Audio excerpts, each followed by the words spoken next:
आज हम पढ़ेंगे राजनीतिक इतिहास।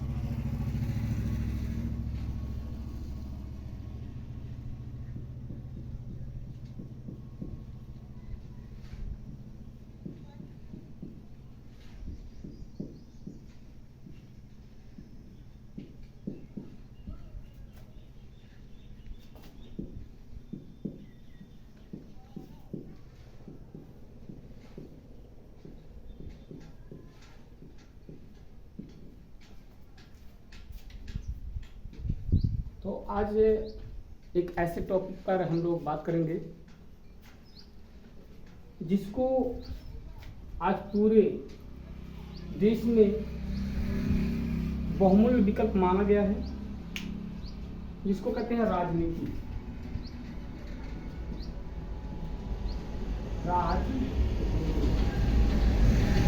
राजनीति एक ऐसे वैकल्पिक मुद्दा है जिसको हर किसी को न चाहते हुए भी इसमें आना पड़ेगा। कुछ लोग तो कहते हैं राजनीति हमको नहीं करना चाहिए, कुछ लोग कहते हैं नहीं राजनीति करना चाहिए।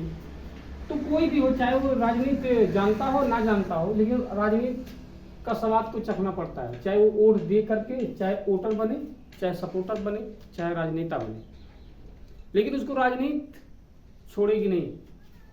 तो ऐसे ही राजनीति के बारे में आप लोग को कुछ जानकारियाँ उपलब्ध कराऊंगा, जिसमें हमारे यूपी की राजनीति में एक बहुत ज़बरदस्त बदलाव आया है। जिसमें देखा जाए तो लोगों के अंदर पहले पार्टियां चार थी, पहले चार पार्टियां थी, जिसमें था कांग्रेस,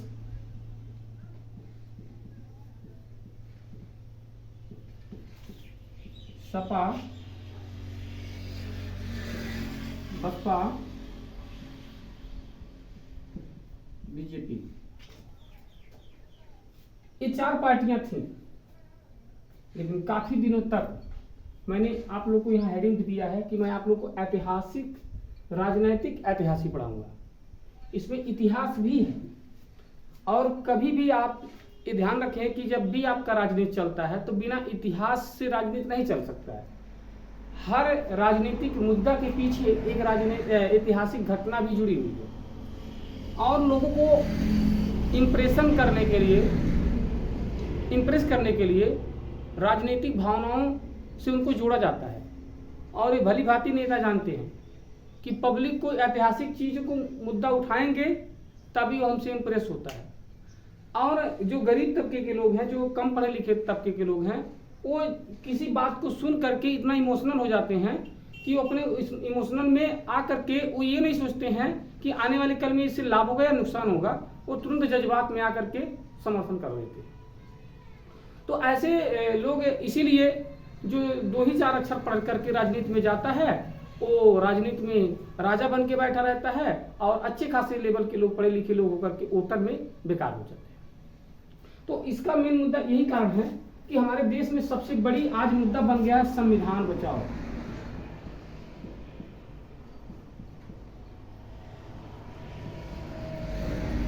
संविधान बचाओ।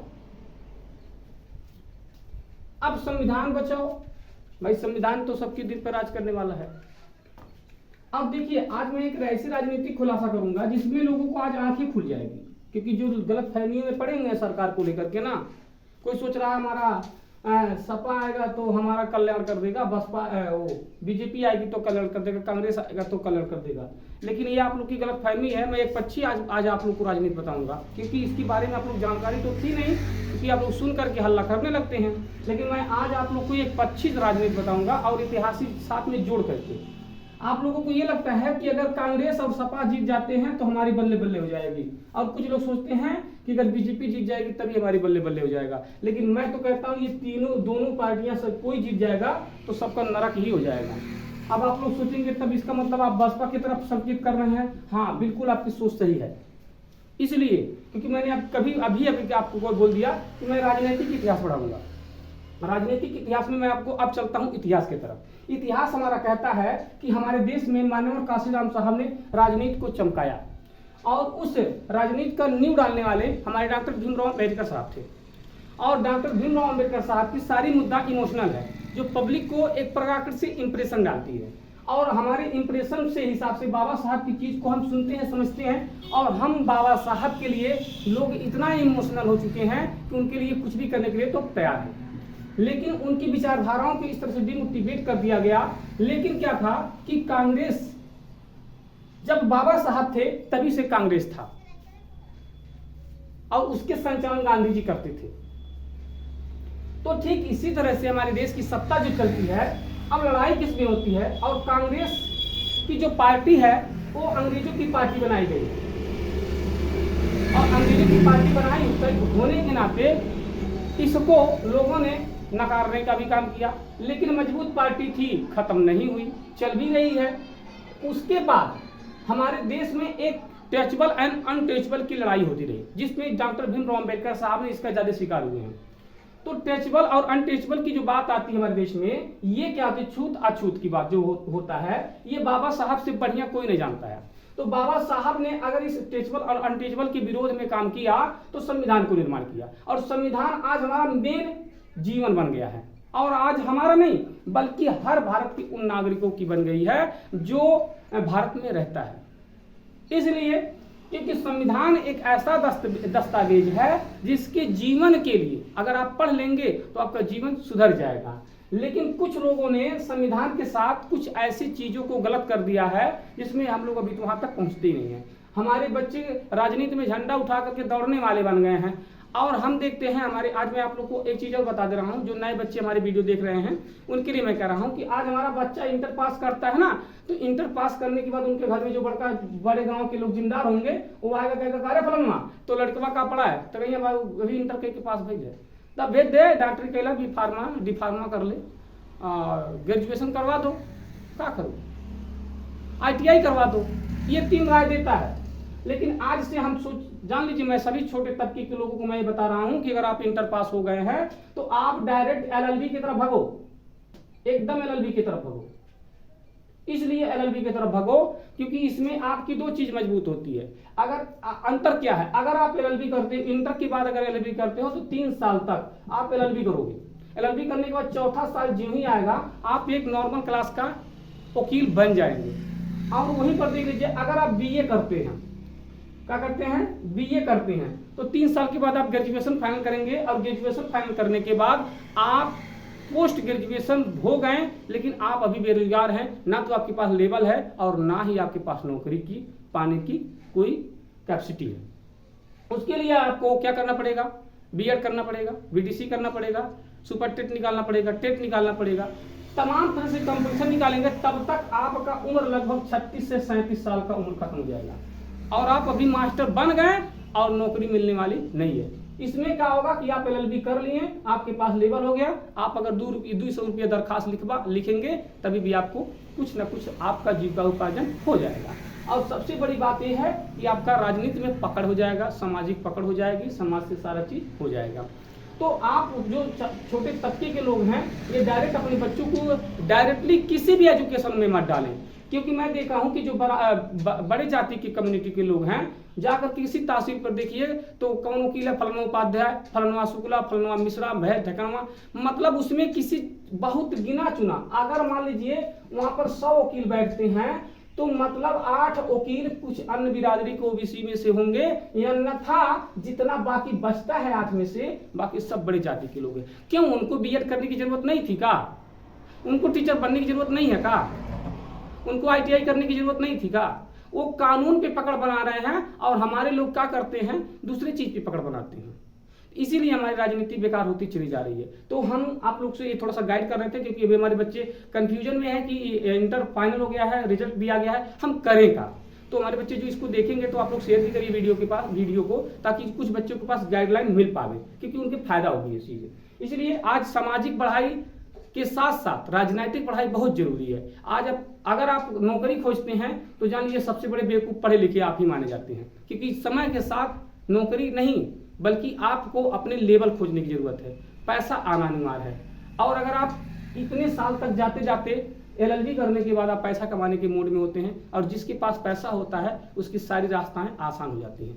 तो मैं उस बच्चे को गाइड कर रहा था जो इंटर पास करके आने वाले कल में आगे बढ़ने जा रहा है। तो मेरा राय है कि वो ओनली फॉर LLB के लिए फार्म भरे और नीचे से जा करके BA भी ग्रेजुएशन करे। ध्यान रखिएगा, डबल डिग्री 3 साल में वो भी फाइनल होगा, 3 साल में हो आप 3 साल में डिग्री फाइनल कर लेंगे, तीनों आपके पास 2 लेवल का आपके पास मिल जाएगा सर्टिफिकेट और अच्छा खासा आप जीवन जी सकते हैं। और आगे अब हम चलते हैं राजनीतिक मुद्दा पर। राजनीतिक मुद्दा के हिसाब से बात क्या होती थी कि संविधान के तरफ संविधान विरोधी बड़े जाति के लोग हैं। जान कि मैं खुला बोलता हूँ कि संविधान विरोधी बड़े जाति के लोग हैं, क्योंकि हमारे कई जगहों पे आरक्षण का विरोध भी बड़े लोगों ने किया।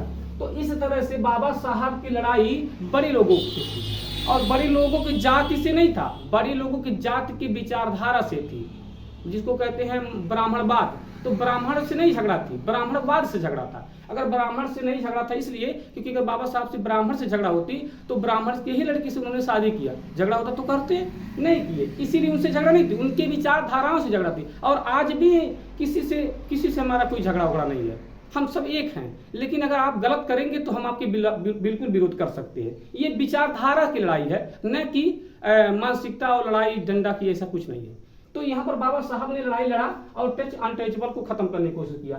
इस चीज को मानवर काशीराम साहब समझे और उसको लेकर आगे आए, और उसको लेकर जब आगे आए तो उसका वारिसदार बहन जी को बनाए, और बहन जी ने लड़ाई क्या किया। अब बहन जी राजनीति में कैसे आए ये मैं बता दे रहा हूँ। बहन जी राजनीति में कब आई, जब एक समय की कांग्रेस की पार्टी बहुत जमदारी से शासन कर रही थी, और शासन के अनुसार वो जा करके एक हरिजन बस्ती में गया, चमरौटी में जा करके क्या कहने लगा, हरिजनों के लिए मैंने ये किया, हरिजनों के लिए मैंने वो किया। तो बहन जी पढ़ी लिखी थी, इतिहास जानती थी, और डायरेक्ट खड़ा हो गई। उन्होंने कहा तुम कांग्रेस के नेता हो ना, तुमको ये बात ध्यान रखो, तुम गांधी जी ने हमको हरिजन कह के गाली दिया और तुम भी गांधी जी के चीले होकर के हमको गाली दे रहे हो, हरिजन क्यों कहा। और इसी बात को लेकर के बहन जी को राजनीति में आने का मौका मिला, और मानवर काशीराम साहब इस चीज को सुने और बहन जी को राजनीति में लाकर रख दिए। इस बात को सुन करके वहीं से BSP कांग्रेस का कट्टर दुश्मन बन गया। ध्यान रखिएगा। उसके बाद हमारे देश में लड़ाई क्या होती रही, 2 पार्टियों का, BSP प्लस कांग्रेस, 2 पार्टियां आमने सामने 2 चलती थी। अब क्योंकि उस समय बहुजन समाज पार्टी का मतलब बहुत कुछ लोग नहीं समझते थे, लेकिन धीरे धीरे लोग जागरूक हो रहे थे, और उस समय बहन जी 4 बार मुख्यमंत्री बना चुकी थी। उसके बाद क्या हुआ, कांग्रेस ने सोचा अब क्या करेंगे। अगर बहन जी के पहले मानवर काशीराम साहब ने गांव-गांव में जाकर अलख जगाया, अलख जगाने के बाद उसमें सभी लोगों को, बहुजनों को जोड़ा, और बहुजनों को जोड़ने का नतीजा क्या हुआ कि मानवर काशीराम साहब और मुलायम सिंह एक छत के नीचे आए और सरकार बनाई। और सरकार बनाने के बाद कांग्रेस को लग गया यार, अगर OBC और बहुजन समाज पार्टी और SC ST अगर एक हो गए तो हमारी कांग्रेस पार्टी की धज्जी उड़ जाएगी। और तुरंत उन्होंने क्या किया, मानवर काशीराम साहब के विरोध में मुलायम सिंह को खड़ा कर दिया, और मुलायम सिंह ने पार्टी बना करके सपा को और मुसलमानों को लेकर के टूट गए। और टूटने के हिसाब से आज भी सपा पार्टी जिंदा है। कुछ मुसलमानों को ये लगता है कि कांग्रेस हमारा हितैषी है, और कुछ मुसलमानों को ये लगता है कि सपा हमारी हितैषी है। लेकिन मेरे दोस्तों, मैं आप दोनों को क्लियर कर देना चाहता हूं कि ऐसा कोई बात नहीं है, ये आप लोग की गलत फहमी है। इसलिए गलत फहमी है क्योंकि कोई आपका हितैषी नहीं है, क्योंकि हमको यहाँ पर सत्ता की लड़ाई नहीं हो रही है, यहाँ पर सत्ता स्थापित करने की लड़ाई हो रही है।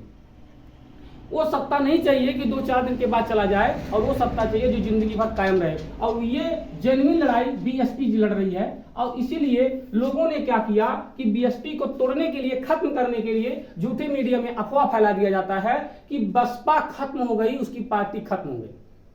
और लोगों ने एक चीज और ब्लेम लगा दिया कि देखिए बहन जी ब्राह्मण को लेकर अपनी पार्टी में चला रही है, इसलिए पार्टी टूटती जा रही है, और हम